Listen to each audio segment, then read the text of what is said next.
Bonjour tout le monde, j'espère que vous allez bien, que vous êtes en forme. Pour ma part, ça va très bien. Je suis très content de faire cette vidéo avec vous aujourd'hui, en ce 8 décembre, au moment où j'enregistre, 8 décembre, en fin d'avant-midi. Pourquoi? Ben tout simplement parce que ce soir, il y a un gros programme télévisuel sur Novo. Premièrement, Big Brother, le nouveau réveillon, mais surtout le gala Québec Cinéma. Et je me suis dit que cette année, je voulais le commenter. Donc, comme vous pouvez voir, cette vidéo sera en deux parties.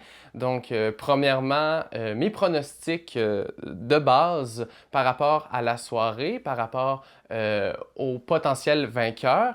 Et plus tard dans la soirée, sur Caféine, je ferai une deuxième partie où je vais revenir sur les vainqueurs et sur le gala. Parlons premièrement du gala des artisans qui a eu lieu le 4 décembre dernier. Donc, c'est un peu le premier gala. C'est pas un gala télévisuel, c'est seulement en salle. C'était animé par Mona de Grenoble.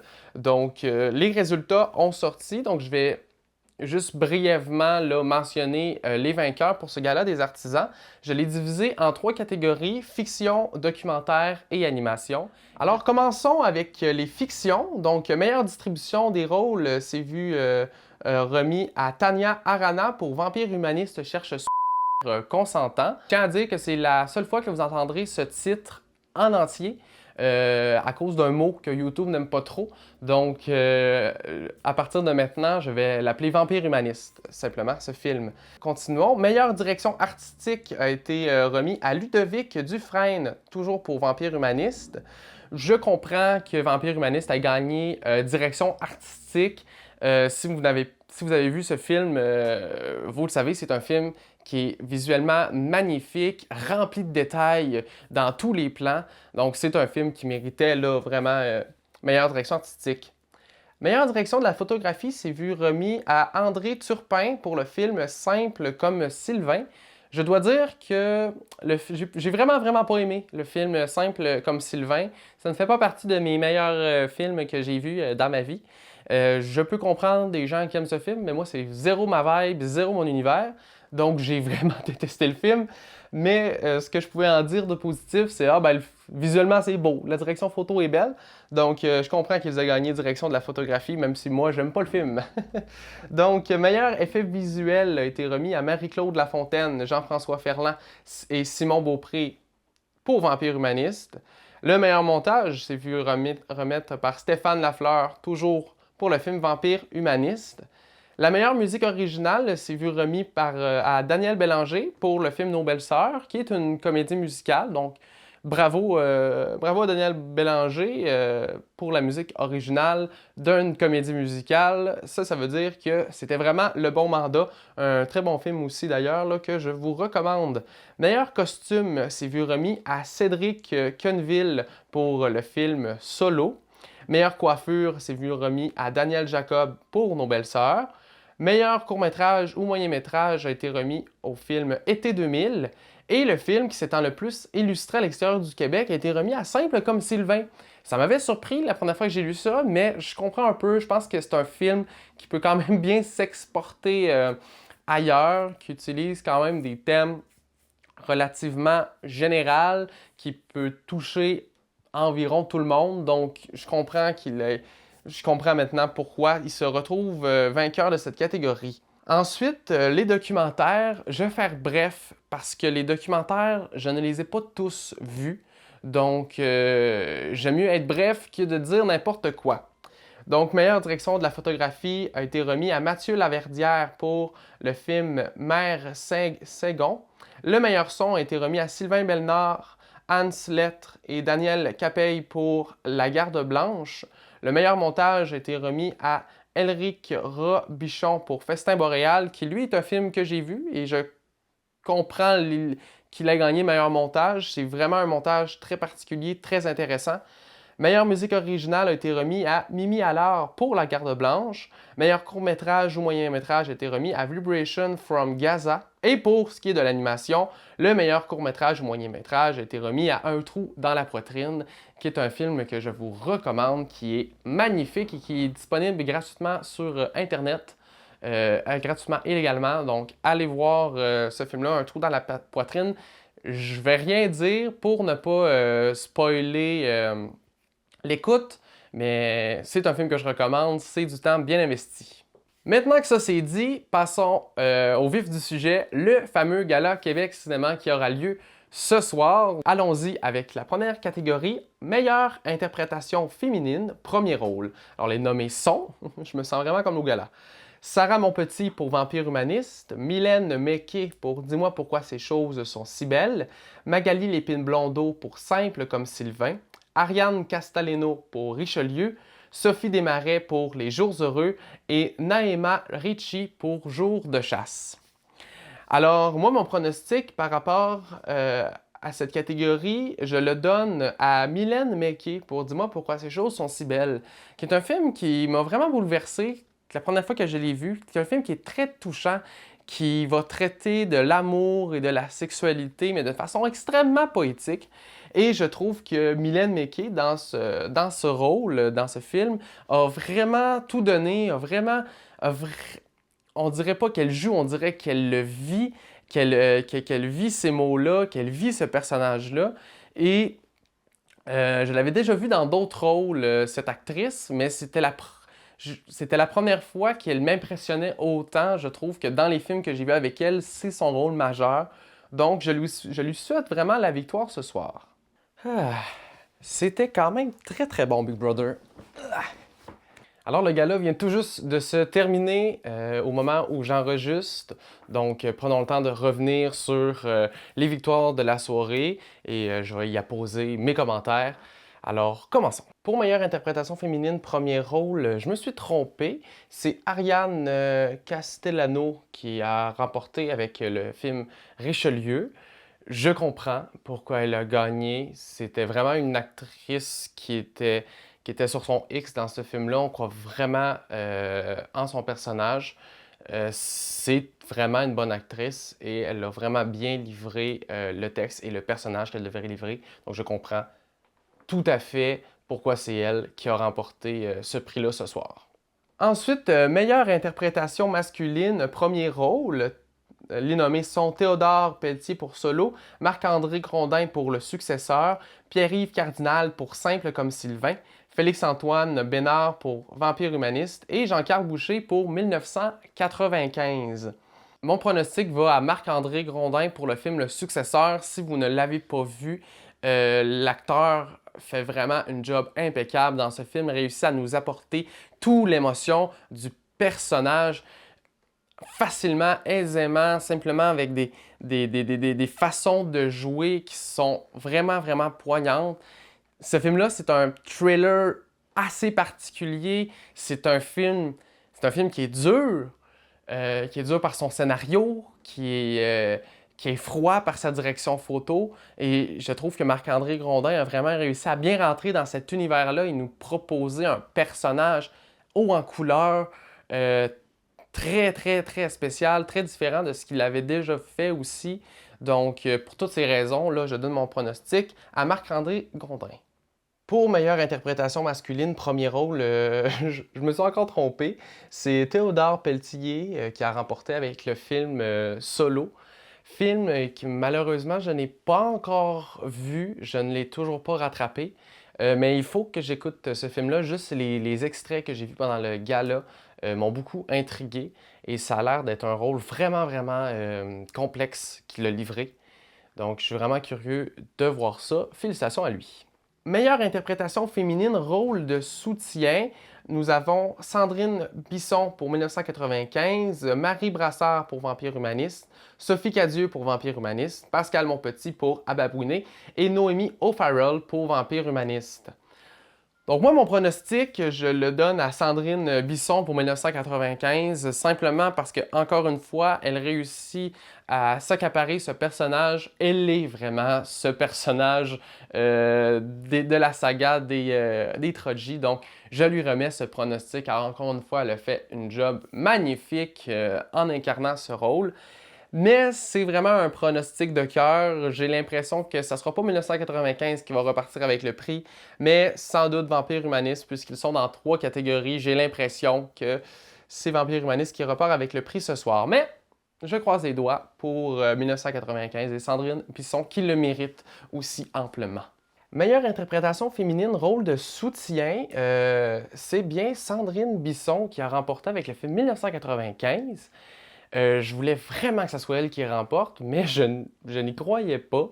Pas parce que Sandrine Bisson n'est pas une bonne actrice, mais c'était quand même une catégorie qui était compliquée. C'était beaucoup de bonnes actrices qui étaient là, donc c'était dur de faire un choix éclairé parce que tout le monde aurait pu gagner ceux qui étaient nommés dans cette catégorie-là. Mais j'ai voté j'ai fait mon pronostic avec le cœur et finalement, ben, ça a porté fruit. C'est Sandrine Bisson qui a remporté avec le film 1995. Bravo à elle. Meilleure interprétation masculine, rôle de soutien. Nous avons Steve Laplante pour Simple comme Sylvain, Francis William Réaume pour Simple comme Sylvain, Steve Laplante pour Vampire Humaniste, Marc-André Grondin pour Richelieu et Martin Dubreuil pour Carnaval. Je donne mon pronostic, encore une fois, sur Marc-André Grondin dans Richelieu, simplement parce que quand j'ai vu ce film, ça m'a pris vraiment un bon bout, au moins une bonne demi-heure, avant de réaliser que c'est Marc-André Grondin qui jouait dans le film. Et ça veut dire qu'il a vraiment réussi à être caméléon, à être son personnage et ne pas être Marc-André Grondin qui joue quelque chose. Et j'aime bien quand on ne reconnaît plus l'acteur, mais qu'on se plonge vraiment dans le personnage. Et pour ce film-là, Richelieu, Marc-André Grondin a vraiment, vraiment réussi son mandat. Donc, c'est pour ces raisons que je donne ce pronostic. Meilleure interprétation masculine, rôle de soutien. Et oui, c'est bien Marc-André Grondin qui a remporté avec le film Richelieu. Donc, deuxième victoire pour le film Richelieu. Pour les comédiens les plus majeurs sur le film. Et encore une fois, comme je disais plus tôt, il est vraiment caméléon dans ce film-là. C'est vraiment, vraiment un bon acteur déjà à la base. Et là, pour ce rôle-là, il nous a vraiment livré une très belle performance. Passons maintenant à la catégorie Révélation de l'année, qui est une catégorie quand même assez importante pour la relève. Gagner Révélation de l'année, ça peut quand même t'apporter des contrats, ça t'apporte aussi un bon retombée médiatique. Donc, c'est une catégorie qui est très importante. Donc, les nommés sont Félix Antoine Bénard pour Vampire Humaniste, Ariane Castaleno pour Richelieu, Shadi Jeannot, pardon, je suis sûr que je le prononce mal, pour 1995. Le prochain, je vais aussi sans doute très mal le mentionner. Shaima Zindine, Ellie Derissi pour les rayons gamma, pardon, je déforme ton nom, c'est sûr. Et Chloé Janji pour Rue. Alors, j'ai l'impression que la révélation de l'année cette année sera pour Chloé, pour son interprétation dans le film Rue. Tout simplement parce que c'est un film qui a vraiment touché les gens et c'est une interprétation de sa part qui a vraiment touché tout le monde aussi. Donc, pour ces raisons-là, je crois que c'est Chloé qui repart avec Révélation de l'année cette année. Révélation de l'année, je me suis trompé, c'est Ariane Castelano qui a remporté avec encore le film Richelieu. Troisième prix pour Richelieu ce soir et deuxième prix pour Ariane Castelano qui remporte là, Révélation de l'année. Je crois que c'est vraiment une actrice, une comédienne à surveiller dans le paysage culturel québécois pour les prochains mois, les prochaines années. C'est vraiment une bonne actrice. C'est quelqu'un qui semble vraiment pratiquer son métier avec le cœur et je sens qu'on va la voir de plus en plus là, sur nos écrans. Prochaine catégorie, meilleur film documentaire. Encore une fois, on va passer rapidement le documentaire parce que j'ai malheureusement pas pu voir tous les documentaires pour la raison que ils étaient plus durs à trouver que les films de fiction. Petit moment éditorial, justement, à aparté, ça montre vraiment à quel point le documentaire est moins bien distribué que la fiction. Les exploitations en salle et en ligne sont vraiment, désolé l'anglicisme, plus touchés. Fin de l'aparté. Les nommés sont Laisser les eaux, Les jours, Graver l'homme, Arrêt sur Pierre Hébert, Festin boréal et Au lendemain de l'Odyssée. je vais donner mon pronostic sur Festin Boréal, parce que c'est le seul que j'ai vu. Donc, encore une fois, là, ça, c'est vraiment basé sur rien. C'est un pronostic de cœur. J'ai vu Festin Boréal, je l'ai vraiment aimé. Je trouve que c'est un excellent documentaire. C'est un documentaire d'un orignal qui décompose dans la nature, qui utilise beaucoup d'esthétique très particulière, un film très planant. Et pour connaître un peu les coulisses de ce tournage-là, c'est un film qui a été quand même assez conséquent à réaliser, donc je crois qu'il le mérite. Mais je n'ai pas vu les autres films, alors je ne sais pas s'il y a des films qui le méritent plus, mais je sais que Festin Boréal est un excellent documentaire, donc je lui donne ce pronostic. Le prix du meilleur film documentaire a été remis au film Laissez les eaux. Comme je l'ai dit plus tôt, je n'ai pas encore eu la chance de voir ce film-là. De ce que j'ai vu de la bande-annonce, des extraits qui ont été présentés, ça avait l'air d'un excellent film, mais je peux pas vraiment en dire davantage vu que je l'ai pas vu. Ensuite, meilleur premier film, les nommés sont Carnaval, Richelieu, Vampire humaniste, Jour de chasse et Adam change lentement. Je vais donner mon pronostic pour Vampire humaniste. C'est un film qui n'a tellement pas beaucoup de défauts. C'est un film qui est très québécois tout en utilisant des thèmes et un ton très unique qui fait moins québécois. Justement, c'est un film aussi qui a eu beaucoup de retombées à l'international, entre autres en France. Nos amis les Français ont beaucoup parlé de ce film-là. Et c'est impressionnant avec tout ça de se dire que ce n'est qu'un premier film. C'est fou, pour un premier film, il a dépassé toutes les attentes. Donc, pour cette raison, je le donne à Vampire humaniste. Meilleur premier film, je me suis pas trompé. Vampire humaniste qui remporte ce soir. Meilleur premier film, un peu comme je disais plus tôt, c'est un film qui n'a pas beaucoup de défauts. C'était relativement clair pour moi que ça allait être ce film-là qui allait remporter meilleur premier film. Et félicitations à toute l'équipe pour ce beau prix. Prochaine catégorie, meilleure réalisation. Nous avons Monia Chokri pour Simple comme Sylvain, Ricardo Troggi pour 1995, Pierre-Philippe Chevigny pour Richelieu, Sophie Dupuis pour Solo et Ariane Louis XVI pour Vampire humaniste. Pour les mêmes raisons que meilleur premier film, la réalisation est tellement parfaite dans ce film-là que je n'ai pas le choix de donner mon pronostic sur Vampire humaniste. Je suis pas mal certain que c'est ce film qui va repartir avec meilleure réalisation. Meilleure réalisation, j'ai été surpris, mais en même temps, je comprends pourquoi que Monia Chokri a remporté avec Simple comme Sylvain. C'est vraiment une question de goût. Moi, j'ai vraiment pas aimé ce film-là. C'est-tu quelque chose que je n'ai pas saisi?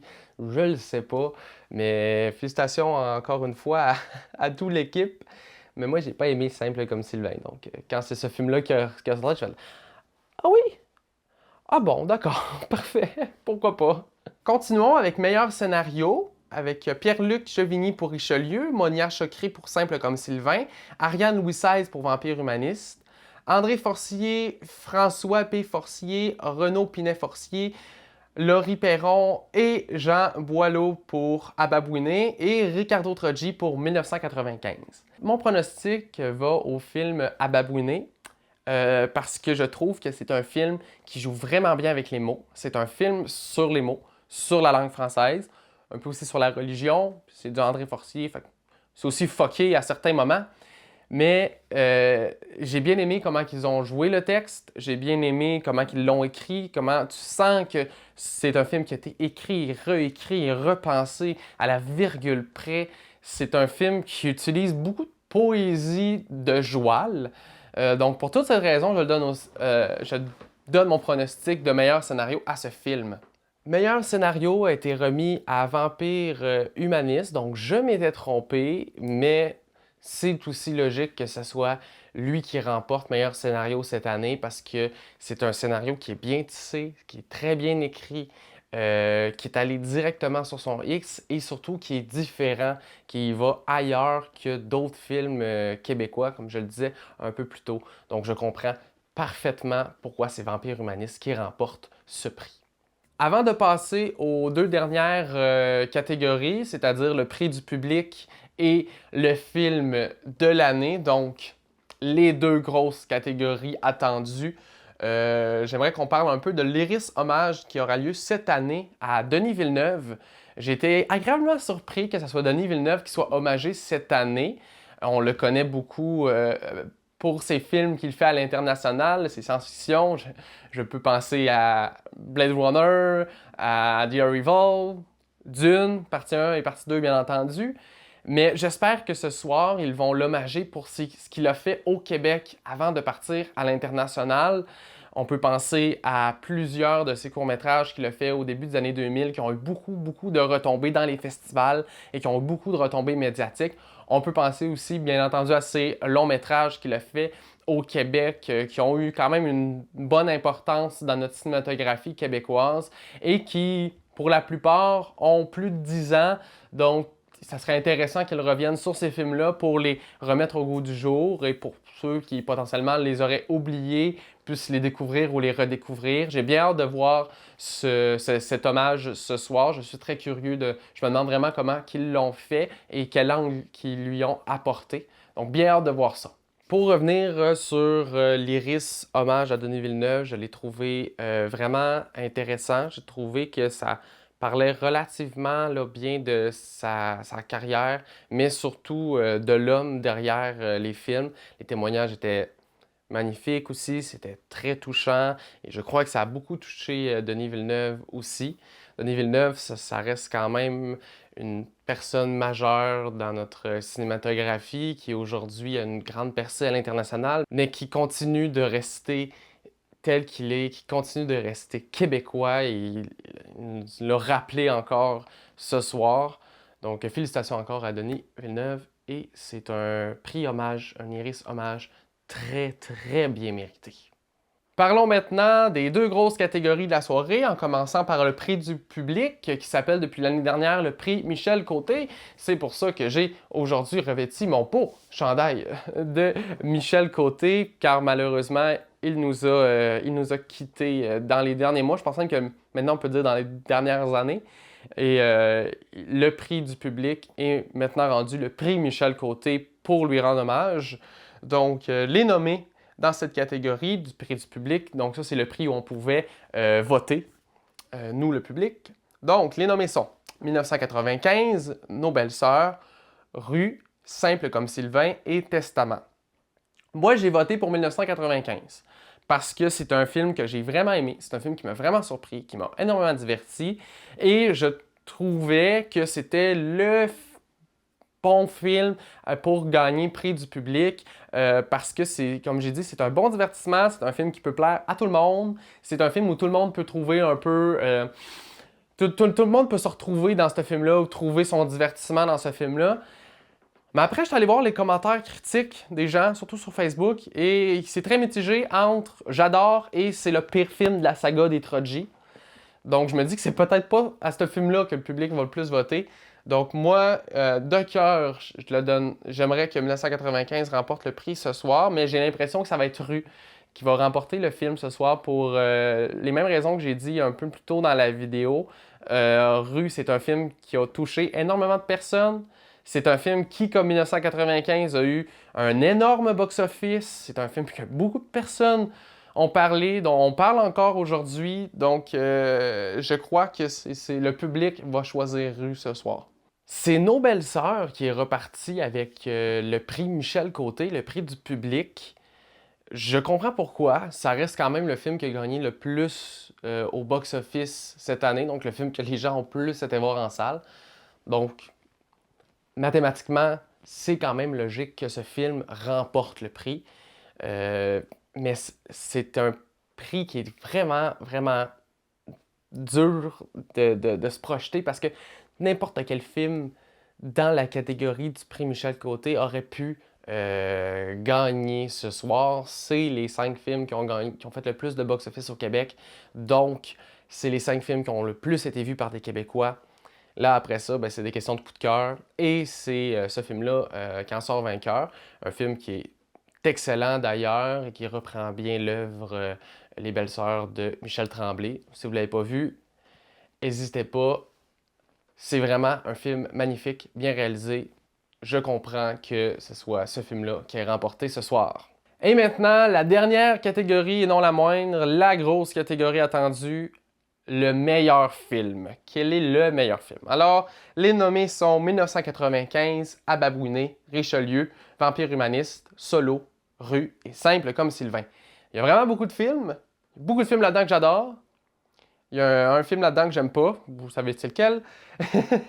Mais je crois que mon pronostic pour ce soir, c'est que c'est Vampire humaniste qui va sûrement le repartir avec le prix du meilleur film pour toutes les raisons que j'ai déjà mentionnées. Je ne vais pas revenir dessus. Et pour terminer, le meilleur film a été remis à Vampire humaniste. C'est vraiment logique que ce soit ce film-là qui gagne le prix du meilleur film. Comme j'arrête pas de le vanter depuis le début de la vidéo, c'est vraiment un film magnifique, un film qui a vraiment pas beaucoup de défauts. Et ce soir, on a vraiment pu le voir. En terminant, mon pronostic général du gala, selon moi, quel est le film qui va ressortir de ce gala Québec Cinéma 2024? Vous aurez sans doute déjà compris, je parle de Vampire humaniste. J'ai vraiment l'impression que c'est ce film-là qui va ressortir parmi les autres. Premièrement, juste en voyant le gala des artisans qui a eu lieu le 4 décembre dernier, on voit bien, c'est Vampire humaniste qui est reparti avec la majorité des prix. Et je crois que ça va être la même chose ce soir et je crois que c'est de ce film-là qu'on va beaucoup parler et qu'on va beaucoup entendre ce soir. Donc pour toutes ces raisons-là, j'ai vraiment l'impression que c'est Vampire humaniste là, qui sera le gros film là, du gala. Donc justement, pour faire un petit bilan et revenir sur mon pronostic général, c'était vraiment l'année pour Vampire humaniste. On a aussi beaucoup eu de Richelieu. Richelieu aussi est un film qu'on a beaucoup parlé. Mais si on voit tous les Iris gagnés, tous les prix gagnés des deux galas, donc si on calcule aussi le gala du 4 décembre, c'est vraiment Vampire humaniste cette année qui est le film incontournable du gala, le film qui sort du lot, si je peux dire. Sinon, pour ce qui est du gala en général, félicitations à Phil Roy, qui a vraiment fait une job magnifique, une job extraordinaire, qui a un numéro d'ouverture qui était vraiment punché. Il a fait quelques très bons gags, surtout sur le film Simple comme Sylvain, ça m'a fait du bien. C'était vraiment un très bon humour. Sinon aussi, il y avait plein de beaux numéros. Mention spéciale au numéro avec Pierre-Luc Funk et Phil Roy qui font une lecture de scénario complètement catastrophique et c'était vraiment très absurde, très ridicule, mais en même temps du bonbon. Félicitations à tous, félicitations à tous les nommés et félicitations à tous les vainqueurs des prix Iris de cette année. Félicitations aussi à toute l'équipe du Gala Québec Cinéma qui nous ont vraiment donné un très bon show ce soir. Et je vous encourage bien entendu à aller voir du cinéma québécois, à consommer du cinéma québécois, c'est important. Ils nous l'ont énormément dit ce soir, mais il faut le dire, il faut continuer de le dire. Allez voir des films québécois en salle, allez voir des films québécois même en ligne, regardez du cinéma québécois, achetez les DVD, écoutez, consommez le cinéma québécois. Alors, en terminant, pour finir cette vidéo, j'aimerais parler brièvement de 3 films dont je n'ai pas fait mention. Dont je n'ai pas parlé soit parce qu'ils n'étaient pas nominés, soit parce qu'ils étaient nominés mais qu'ils n'ont pas gagné.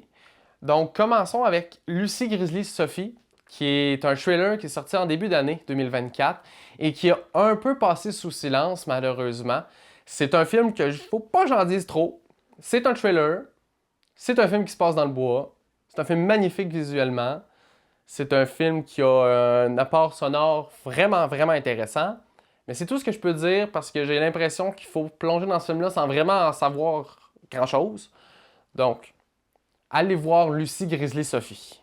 Ensuite, un documentaire qui était nommé mais qui n'a pas gagné, Malartic, qui est un film, c'est un réalisateur qui va à la ville de Malartic et qui va essayer de comprendre et traiter les enjeux reliés à la mine par rapport à la ville. Ce que j'aime de ce film-là, c'est en plus de traiter d'une ville, de sa mine, c'est un film aussi qui va beaucoup parler du rôle du documentariste dans le documentaire. On va souvent voir le documentariste parler au téléphone, essayer d'avoir des entrevues, trouver ses protagonistes. Donc, pour toutes ces raisons-là, je trouve que c'est un film qui est vraiment intéressant parce que c'est un film qui a plusieurs niveaux de langage. C'est un film qui parle de beaucoup de choses. C'est un film qui met bien de l'avant le rôle d'un documentariste, d'un réalisateur documentaire. Allez voir ce film-là, c'est vraiment un film qui en vaut la peine. Et en terminant, un troisième film qui n'était pas nommé, sans doute parce qu'il est trop récent, il sera sûrement là, nommé l'année prochaine, c'est le film Vous n'êtes pas seul, qui met entre autres en vedette Pierre-Luc Funk. Ce que j'aime de ce film-là, c'est un mélange de science-fiction et de comédie romantique très simple. Ils vont utiliser une histoire qui est très simple, mais ils vont rajouter de la science-fiction là-dedans qui va rendre ça encore plus poétique. C'est un film très ovni qui me fascine. Mais encore une fois, j'en dirai pas plus. Je vais vous laisser découvrir ce film-là par vous-même. Donc voilà, c'était mes 3 petits films dont je n'avais pas fait mention, que je voulais faire mention pour terminer cette vidéo. Donc j'espère que vous avez aimé. J'espère, si c'est le cas, bien entendu, vous pouvez partager la vidéo, la liker, ça fait toujours plaisir.